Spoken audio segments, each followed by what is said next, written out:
Hai teman-teman, Assalamualaikum warahmatullahi wabarakatuh. Perkenalkan, nama saya Nur Anissa dengan NIM 7020122104 dari Kesmas B Fakultas Kedokteran dan Ilmu Kesehatan. Untuk kali ini saya akan memaparkan materi mengenai salah satu lapisan dari sistem pertahanan tubuh. Sistem imun atau sistem pertahanan tubuh itu memiliki dua mekanisme pertahanan tubuh. Yang pertama adalah sistem pertahanan non-spesifik dan sistem pertahanan spesifik. Sistem pertahanan non-spesifik ini terbagi menjadi dua lapisan. Yang pertama, sistem pertahanan non-spesifik eksternal dan lapis kedua adalah sistem pertahanan non-spesifik internal. Sedangkan untuk sistem pertahanan tubuh spesifik ini merupakan sistem pertahanan lapisan ketiga. Jadi, jika ada patogen yang akan masuk ke dalam tubuh, maka pertama-tama akan dihadang oleh lapisan pertahanan pertama.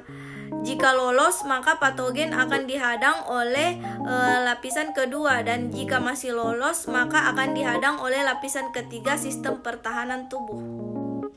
Tetapi untuk kali ini saya akan menjelaskan lapisan pertama dari sistem pertahanan tubuh, yaitu sistem pertahanan tubuh non-spesifik eksternal.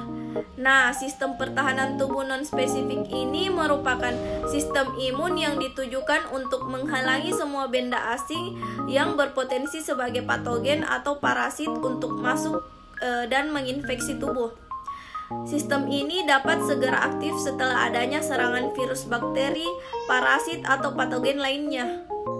Sebelum itu, apa sih perbedaan patogen dan juga parasit? Jadi patogen itu merupakan mikroorganisme yang memiliki faktor virulensi.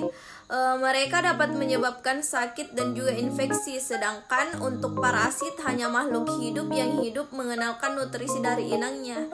Jadi dia hanya menyerap nutrisi dari inang yang dia tinggali, sedangkan untuk patogen keberadaannya itu membuat rasa sakit.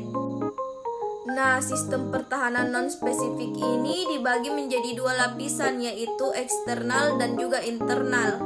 Sistem pertahanan tubuh eksternal itu merupakan sistem lapisan pertama, sedangkan sistem pertahanan tubuh non-spesifik internal ini merupakan lapisan kedua. Lapisan pertama, sistem pertahanan tubuh non-spesifik eksternal itu merupakan lapisan pertama dari pertahanan tubuh serta lapisan yang mencegah benda asing masuk ke dalam jaringan. Jadi fungsinya itu mencegah patogen itu masuk ke dalam jaringan tubuh lainnya. Sistem pertahanan tubuh non-spesifik eksternal ini terdiri dari dua barier, yaitu barier fisik dan juga barier kimia. Barier fisik itu meliputi yang pertama ada kulit. Kulit berfungsi menghalangi patogen yang masuk ke dalam tubuh. Kulit ini memiliki pori-pori yang lebih kecil dari bakteri dan selalu terkelupas serta lembab. Karakteristik ini merupakan salah satu pertahanan yang diperankan oleh kulit untuk mencegah benda asing masuk ke dalam tubuh. Selanjutnya ada rambut. Rambut ini berperan untuk menyaring partikel debu, contohnya seperti rambut hidung. Selanjutnya ada silia.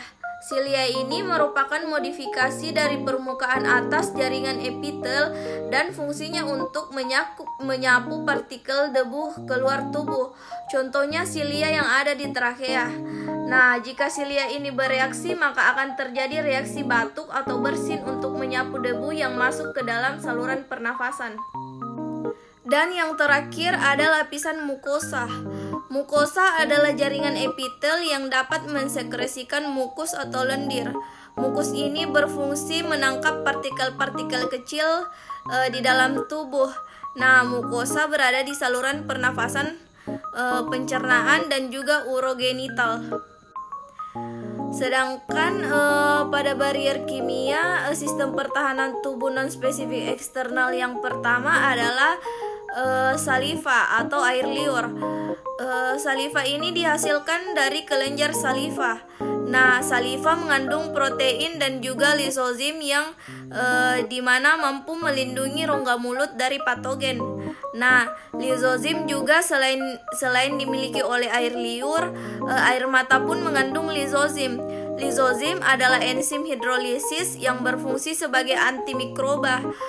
Mekanisme lizozim dapat menghancurkan karbohidrat pada dinding sel bakteri. Dan yang terakhir adalah HCl atau asam klorida. HCl atau asam klorida ini dihasilkan oleh sel parietal yang ada di dalam lambung. HCl ini memiliki sifat asam yang sangat tinggi sehingga HCl dapat membunuh mikroorganisme yang terbawa saat kita makan.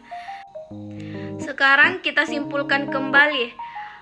Sistem pertahanan non-spesifik eksternal ini merupakan sistem pertahanan yang mencegah patogen atau benda asing masuk ke dalam sistem jaringan, yang dimana pertahanan lapis pertama ini terdiri dari dua barier, yaitu barier fisik dan barier kimia.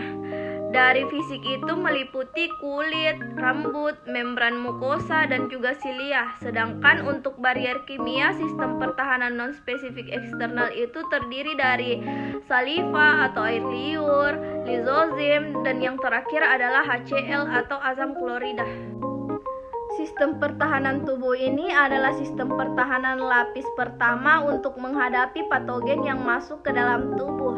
Nah, jika patogen itu lolos atau tidak tersaring oleh sistem pertahanan ini, maka akan dihadapi oleh sistem pertahanan lapis kedua, yaitu sistem pertahanan tubuh non-spesifik internal A. Sekian dari saya. Wassalamualaikum warahmatullahi wabarakatuh.